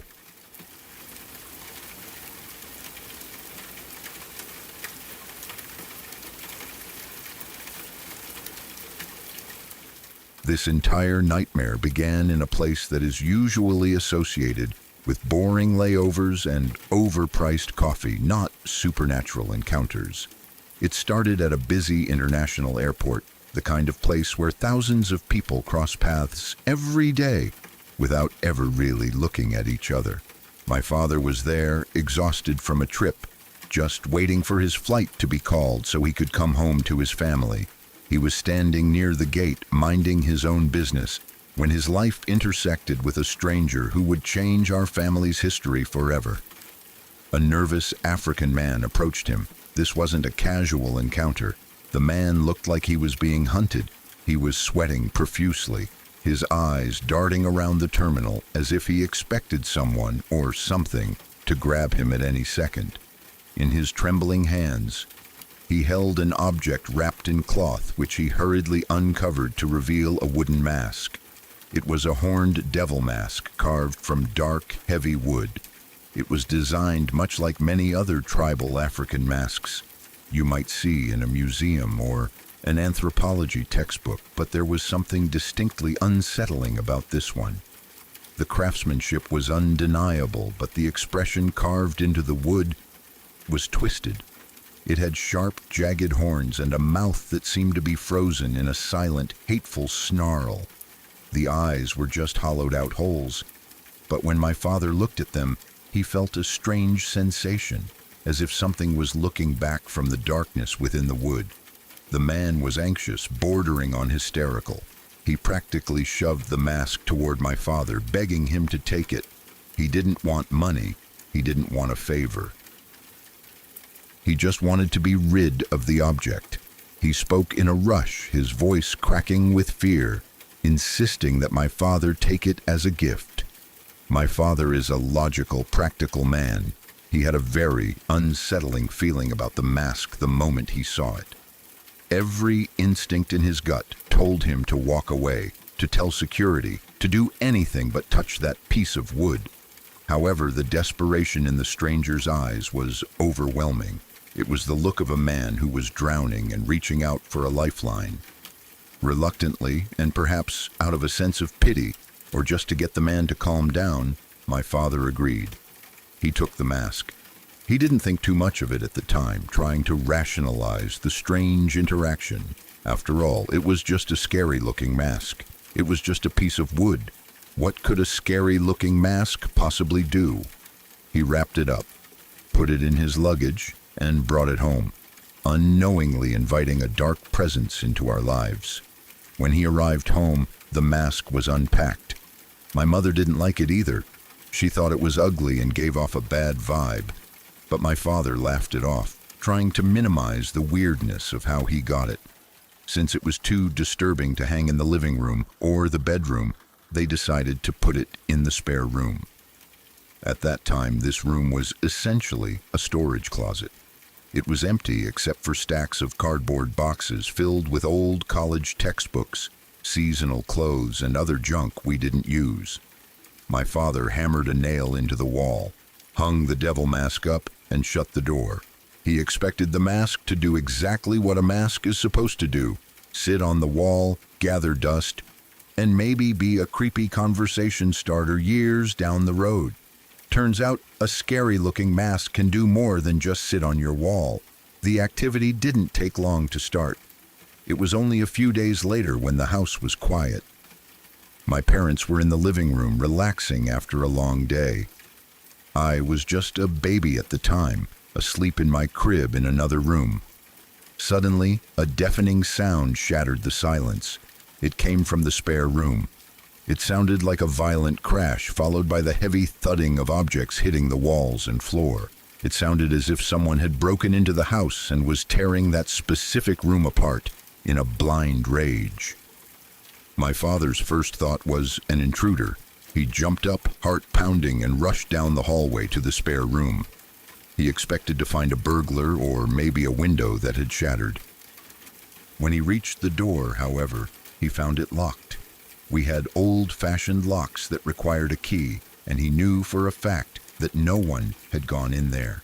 He pressed his ear to the door and could still hear the settling of dust, but the violence had stopped the moment he approached. He fumbled for the key, his hands shaking slightly, and unlocked the door. He threw it open and flipped on the light switch, bracing himself for a fight. The sight that greeted him was baffling. The room was empty of people. There was no intruder. The single window was painted shut and locked tight. But the room itself was a disaster zone. The heavy cardboard boxes, which had been neatly stacked against the far wall, were scattered everywhere. It wasn't just that they had fallen over. It looked as if a phantom force had picked them up and hurled them across the room. Some boxes were dented, others had burst open, spilling their contents across the floor. It was a scene of chaos. My father looked around wildly, trying to find a logical explanation. Then his eyes drifted to the wall. The mask was still there. It was hanging perfectly straight on its nail, in its usual spot. It hadn't moved an inch. It continued to lifelessly glare at him with those hollow eyes. The contrast was terrifying. The room was in shambles, yet the object that felt like the source of the energy was completely still. It felt like the mask was mocking him. My father stood there, freezing cold despite the warm house, realizing that the force required to throw those boxes was significant. No draft or earth tremor could have done this. It was violent. It was deliberate. My mother joined him at the doorway, and when she saw the room, she felt the same dread. They didn't need to say much to each other. The feeling in the air was heavy and oppressive. They both agreed right then and there that the mask was the cause. If a mask could do that just by hanging on the wall in an empty room, what else could it do? They looked at the boxes, then at the wall, and then their thoughts turned to me. I was a defenseless baby sleeping just a few rooms away. If this thing could throw heavy boxes with such violence, it could definitely hurt a child. The protective instinct kicked in immediately. They decided it should be immediately thrown in the trash before it could do anything worse. My father didn't wait until morning. He grabbed the mask off the wall, careful not to look into its eyes too long, and marched it out of the house. He walked to the large dumpster that served our complex and threw it in, burying it under other bags of garbage. He dusted his hands off, feeling a sense of relief. He thought that was the end of it. He thought he had protected his family. But as many people who have dealt with cursed objects know, getting rid of them is rarely that simple. The mask wasn't done with our family yet. Unfortunately, the mask had found its way to my uncle. My uncle was my father's brother, but they were very different people. My uncle was a skeptic, a joker, the kind of guy who laughed at ghost stories and thought superstition was for the weak. He came over to visit us a day or two later. While he was parking or walking by the dumpster, he spotted the mask. Maybe it had shifted, or maybe something wanted it to be found. He pulled it out, thinking he had struck gold. He brought it to our front door, grinning, holding the cursed thing in his hands. When my parents saw him with the mask, the color drained from their faces. They told him to put it back. They told him the story of the airport, the nervous man, and the boxes flying across the room. They explained that the thing was dangerous, that it carried a heavy, dark energy. My uncle just laughed. He thought it was completely silly that my parents were so afraid of a piece of wood. He mocked them gently, calling them paranoid. He ignored their warnings completely. To him, it was a cool, creepy artifact that he could hang in his own house to look edgy. Despite my father pleading with him to leave it in the trash, my uncle took it. He put it in his car and drove it to his home. I was never told exactly what my uncle was doing with the mask when he was keeping it for himself out of curiosity. I don't know if he displayed it prominently or if he kept it in a study, but as time passed, the dark influence of the object began to seep into his home. Enough time had passed for me to grow from a baby into a toddler who was starting to walk. That means the mask was in my uncle's house for over a year. During that year, things slowly began to fall apart for them. My uncle, perhaps because of his skepticism or stubbornness, seemed immune to the worst of it initially. But his wife, my aunt, was not so lucky. My aunt was a sweet, gentle woman. She had always been kind and mentally sharp, but after the mask had been in their house for a while, she began to change. It started with small things: nervousness, insomnia, a feeling of being watched. But then it escalated into pure terror. My aunt had begun to see horrible visions. She started seeing terrible things that I won't talk about in detail, partly because my parents never wanted to scare me with the gore, and partly because I think they were too disturbed to repeat them. But I know she saw figures that weren't there. She saw shadows moving on their own. She heard voices whispering hateful things when the room was empty. The tragedy was that nobody understood what was happening. To the outside world, and even to my uncle at first, it looked like a mental health crisis. She had undergone what many people saw as just her losing her mind. She would scream at the walls, crying that the devil was in the house. She became paranoid, unable to eat or sleep. The presence in the house, anchored by that mask, was driving her to the brink of insanity. My parents suspected the mask, and they told my uncle again and again to get rid of it. But by the time he started to believe them, the damage was done. My aunt's breakdown was absolute. She was eventually deemed a danger to herself because of the visions she was seeing. She got committed to a mental institution shortly after the worst episodes began. I was still very young, so I didn't understand why she disappeared. I just knew that one day she was there and the next she was gone. I never saw her again. I grew up always wondering what happened to her, only to learn later that she spent the rest of her life in care, never fully recovering from the darkness that had shattered her mind. My uncle was devastated. With his wife gone and his home feeling like a tomb, he finally realized that the silly mask was the source of all this misery. He finally got rid of the mask.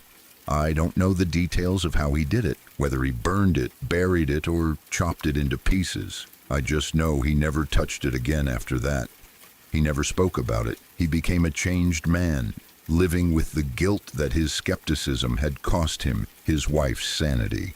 It is quite possible that the mask did other things too, other violent physical acts like the boxes in our house, and that this is just the only thing that my parents included in the story or even know about. My uncle took the full extent of that horror to his grave. Now, as I tell this story years later, I know how it sounds. Say what you want about what I'm telling you. It sounds like the plot of a horror movie. I don't have any proof of it. I don't have the mask to show you, and I don't have medical records of my aunt's breakdown. But you have to understand something about my family. My parents are some of the most honest, down-to-earth people I know. They are not storytellers. They are not attention seekers. They would never lie about something like that, especially something that involves such a painful family tragedy. When they talk about the mask, they don't do it to entertain. They do it with a look of genuine fear in their eyes. And for something that I was never around to see with my own adult eyes, it is still scary to me. The thought that a cursed mask could actually do that, physically throw objects and mentally destroy a person, is terrifying. It chills me to the bone to think that I slept in the same house as that thing when I was a helpless infant. Like I said, this is not a joke. This will always be my reminder that the world is stranger and darker than we like to admit. There is a supernatural world above us, or perhaps beside us, and it follows rules we don't understand. If we mess with it, if we treat it casually or with arrogance, it will mess with us. The mask is gone, but the lesson remains. Some doors should never be opened, and some gifts should never be accepted.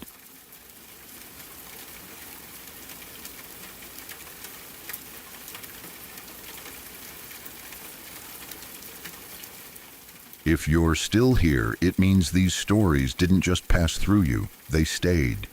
Every story you heard was real. Real people, real moments, and in every one of them, something went wrong, or almost did. No ads interrupted that, because you asked, and I listened. But keeping this alive takes more than most people realize.